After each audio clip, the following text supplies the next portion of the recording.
Namibian and Botswana governments have agreed to abolish the use of passports for travel between the two countries. Instead, citizens of the two countries will now use identity cards. According to the Namibian president, the efforts were made to ease the movement between the two countries and encourage collaborations in trade in cooperating on economic development.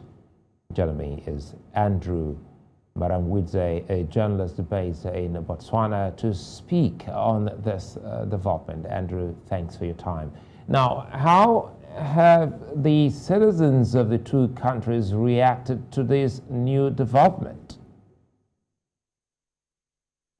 Well, thank you for having me on your show. To start with, there is sort of a lukewarm reaction to this development. The reasons simply being there's been some sort of tension between the two countries that is due to the 4 Namibian citizens that were killed or shot in Botswana, that is in 2020, alleged to be poachers, but on the Namibian side, the citizens were saying they were fishermen. So that sort of brought tension between the two countries. So yes, the development, it's a welcome development, looking at the fact that it resonates well with SADC's efforts to integrate the region and also the African Union Agenda of 2063, which aims to remove barriers to Africans' movement across the continent in terms of employment and residence.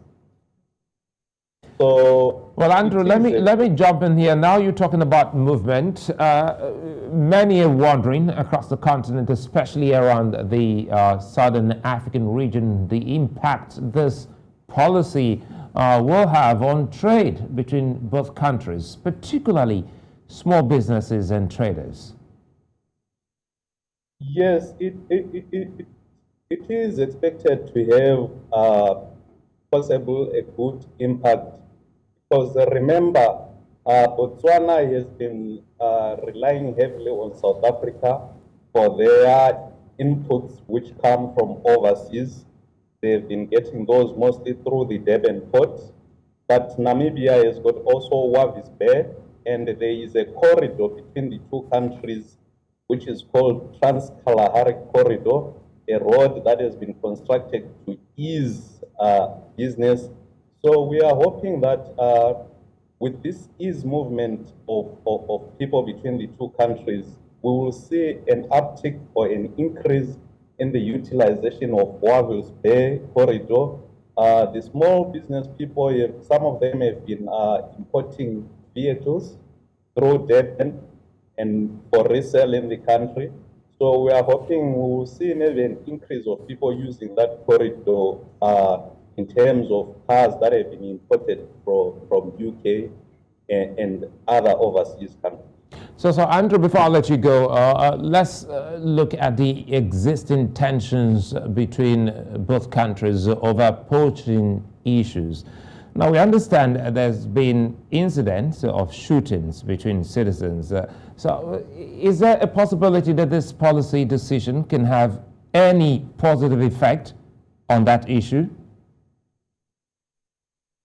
We are hoping so, because remember, since the 2020 shootings, there have been a lot of bilateral engagements between the two countries in trying to sort of appease both ends, because remember, this side, it's alleged that they were poachers. On the other hand, the people in Namibia are saying, no, these were fishermen that were wrongly identified as poachers. So we are hoping, as the two governments continue to engage and talk and even coming up with such initiative, the citizens will also sort of let go of what has happened in the past. Andrew Maramwidze, many thanks for your time.